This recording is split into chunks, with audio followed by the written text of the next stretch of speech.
जय श्री राम, जय हिंदू राष्ट्र। ब्रिजभूषण सैनी, राष्ट्रीय अध्यक्ष देवसेना। मित्रों, आज का विषय है हम अपनी बेटियों को संस्कार देकर लव जिहाद की बलि से बचाएं। साथियों, मैंने पिछले एपिसोड में बताया कि किस तरह से हमारी बेटियों को लव जिहाद का शिकार बनाया जाता है। मित्रों, अब हमें ये बात भी समझने की ज़रूरत है कि हम अपनी बेटियों को लव जिहाद से कैसे बचाएं।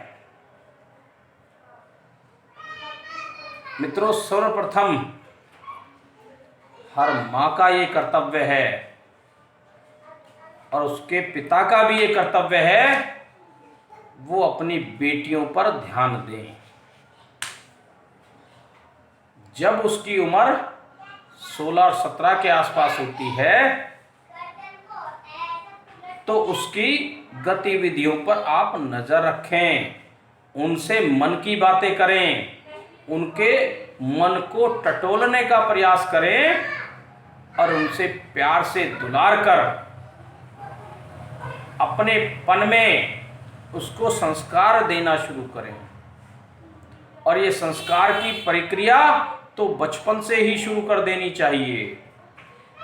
हमारे जितने भी व्रत हैं, सोमवार के, एकादशी के, नवरात्रों में जितने भी हमारे धार्मिक अनुष्ठान हैं, विधि पूर्वक उन सबको समझाने का प्रयास करें। और ये हर माता का कर्तव्य है, वो अपनी बेटी को भारतीय संस्कार से ओतप्रोत कर दें, उन्हें पूरी तरह से विस्तृत जानकारी दें। और यदि किसी माता को अपने भारतीय संस्कारों की पूरी जानकारी नहीं है तो वो अपनी सास या अपनी बुजुर्ग जो भी उनके नज़दीक में है, उनसे अपनी बेटियों को संस्कार दिलाने का काम करे और बेटियों को उनका कर्तव्य बोध भी कराए। सांस्कृतिक संस्कारों के साथ साथ उन्हें पूरी तरह से धार्मिक शिक्षा दे। रामायण, गीता, वेद, पुराण जैसे ग्रंथों का भी उन्हें अध्ययन कराएं। और इसके साथ साथ वीर वीरांगनाओं की उन्हें कहानियां सुनाएं। पुस्तकों में भी ये उपलब्ध हैं और आज गूगल पर भी ये उपलब्ध हैं। बहुत सारी हमारी वीरांगनाएं रही हैं जिन्होंने अपनी धर्म की रक्षा के लिए, अपने सम्मान के लिए, अपने सतीत्व के लिए वो बड़े से बड़ी लड़ाई भी लड़ चुकी है, कुर्बानी भी दी है और उन्होंने अपने सम्मान को बनाए रखा है। और ऐसी बहुत सारी आप कहानियाँ मिलेंगी जिससे हम बेटियों को बहुत अच्छे संस्कार दे पाएंगे। लेकिन साथियों, उस बेटी की माता को ये ध्यान रखना पड़ेगा कि हम उसके पालन पोषण में, उसको संस्कार देने में किसी तरह की लापरवाही न बरते। जब हम अपनी बेटियों को संस्कार नहीं दे पाते तब वो आधुनिक संस्कारों से, संस्कार तो नहीं कहेंगे उसे, आधुनिक जो कल्चर है उससे प्रभावित होती है। और इस पाश्चात्य जो संस्कृति बढ़ रही है, इसी के वो धीरे धीरे शिकार होने लगती है। उसे भारतीय रीति रिवाजों से अवगत कराएं और धार्मिक शिक्षा दें।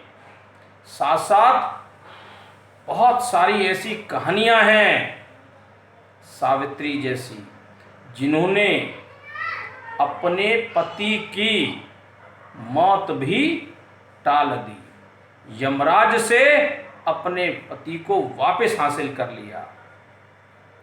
इस तरह से बहुत सारी ऐसी वीरांगनाएं हैं जिन्होंने देश की और धर्म की आज़ादी के लिए अपना बलिदान तक कर दिया। झांसी की रानी की कहानी इन बेटियों को सुनाने की ज़रूरत है, और साथ साथ हम अपनी इन बेटियों को लाठी, तलवार, मार्शल आर्ट इन सब की भी ट्रेनिंग दें, जो कि समय पर अपनी सुरक्षा कर सके।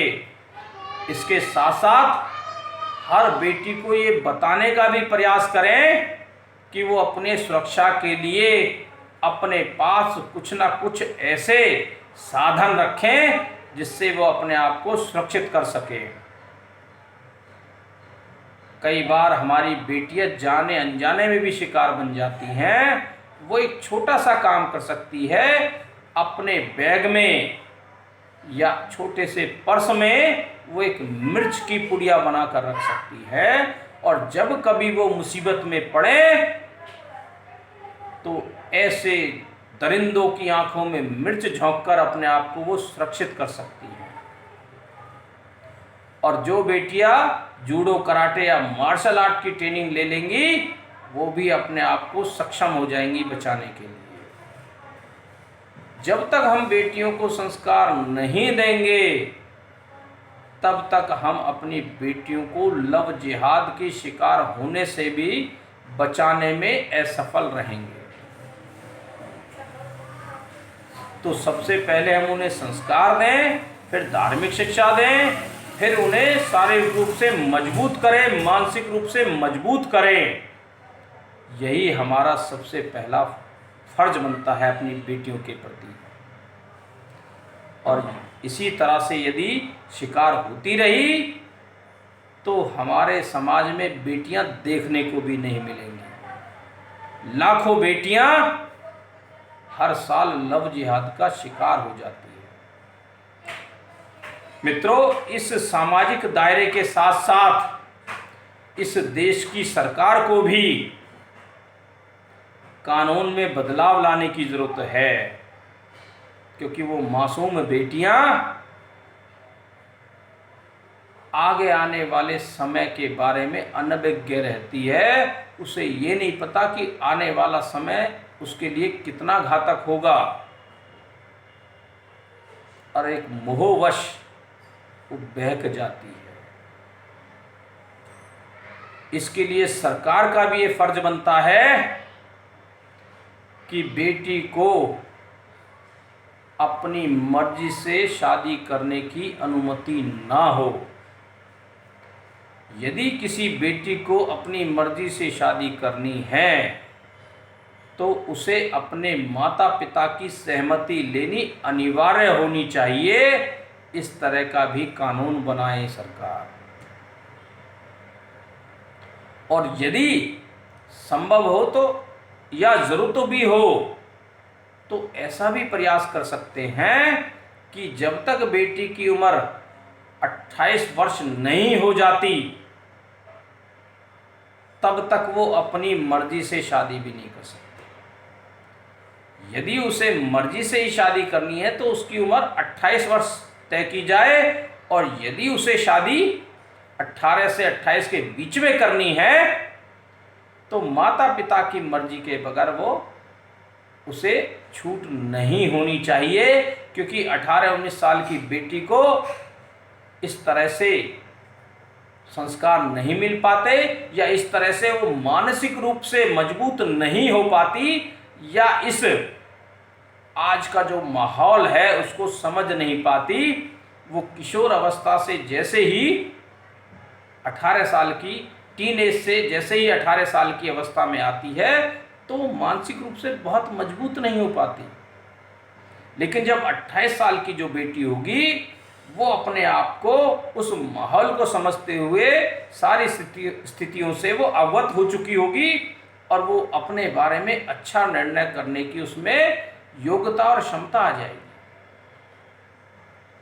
तो सरकार इस तरह का कानून बनाए किसी भी बेटी को अपनी मर्जी से शादी करने का अधिकार ना हो, क्योंकि जिस परिवार ने उसे पाला पोषा इस लायक बनाया है कि वो सम्मानजनक जी सके, तो इसमें उसके परिवार का ही सबसे महत्वपूर्ण भूमिका रहती है। और जब वो 18 साल की हो जाती है तो उस भूमिका को हम कैसे नकार सकते हैं? क्या उस परिवार से नाता टूट जाता है उस बेटी का? उस परिवार से सदा बेटी का नाता बना रहता है। और जो बेटी अपने माता पिता की सहमति से शादी करती है वो हमेशा सुखमय जीवन जीती है, क्योंकि ऐसा नहीं है कि जिससे आपने शादी कर ली उससे विवाद नहीं होगा। जिससे आपका प्रेम है उससे विवाद भी होता है। इस देश में ऐसी कोई शादी नहीं है, ऐसा कोई जोड़ा नहीं है जिसमें पति पत्नी का विवाद न हुआ हो। जो बेटियां अपनी मर्जी से शादी कर लेती हैं वो अपने परिवार की कड़ियों को तोड़ देती हैं और उसके माता पिता उसको छोड़ देते हैं। और जब उसके पति से उसका विवाद होता है तब उसे बहुत सारी प्रताड़नाएं झेलनी पड़ती है। कई बार तो उसकी हत्या तक हो जाती है। लेकिन यदि वो अपने माता पिता की मर्जी से शादी करती है, जब पति पत्नी का कोई विवाद भी हो जाए तो वो परिवार को जोड़ने वाली कड़ियां परिवार को जोड़ने का काम करती है। और वो दोनों, लड़की पक्ष और लड़के वाले पक्ष, दोनों ही उन दोनों को फिर से उनकी समस्याएं, उनकी शिकायतों का समाधान करके फिर से उस घर को आगे चलाने के लिए रास्ता दिखाते हैं। सरकार इस बात को ध्यान दें कि लव जिहाद होने से बचाने के लिए कानून पास करे और माता पिता की मर्जी से ही शादी करने का प्रावधान तय करे। तभी हम समाज में जो बेटियों के साथ अत्याचार हो रहा है, लव जिहाद की जो शिकार हो रही हैं, वो मासूम बेटियों को हम बचा सकते हैं, क्योंकि उन्हें अपने भविष्य का इस 18 से 20-22 की उम्र में बहुत ज़्यादा जानकारी नहीं होती और वो प्रेम के चलते प्रेम मोह में फंसकर शिकार हो जाती है।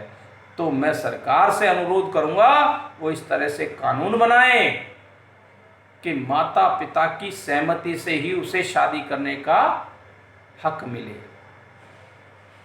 और साथ ही हर परिवार का भी ये फर्ज बनता है वो अपनी बेटियों को सक्षम बनाएं, भारतीय रीति रिवाजों से अवगत कराएं, धार्मिक शिक्षाएं दें, शौर्य गाथाओं के बारे में उन्हें बताएं और उन्हें मार्शल आर्ट की ट्रेनिंग दें।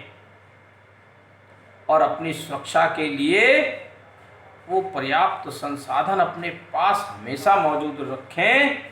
जब जाने अनजाने में कहीं शिकार होने का कोई भय हो तो वो उससे बच सके। तो देश के सभी माताओं से मेरा अनुरोध है, आपका कर्तव्य पिताओं से कहीं अधिक है। वो अपनी बेटियों को संस्कार दे, लाड़ प्यार करें और उसे अपनापन, जितना आप अपनापन उनसे रखेंगी, बेटियां आपके कभी भी घर को छोड़कर जाने का प्रयास नहीं करेंगी, यानी कि वो लव जिहाद का शिकार नहीं होंगी। उनमें काबिलियत भी आती है और समझदारी भी आती है। उन्हें प्यार से पेश आएं और उन्हें परिवार के सारे रीति रिवाजों से अवगत करा दें। और जब वो भारतीय रीति रिवाजों से अवगत हो जाएगी तो इस लव जिहाद का शिकार होने से भी बच जाएगी। मित्रों, आपका बहुत बहुत धन्यवाद। जय हिंद, जय भारत, जय हिंदू राष्ट्र।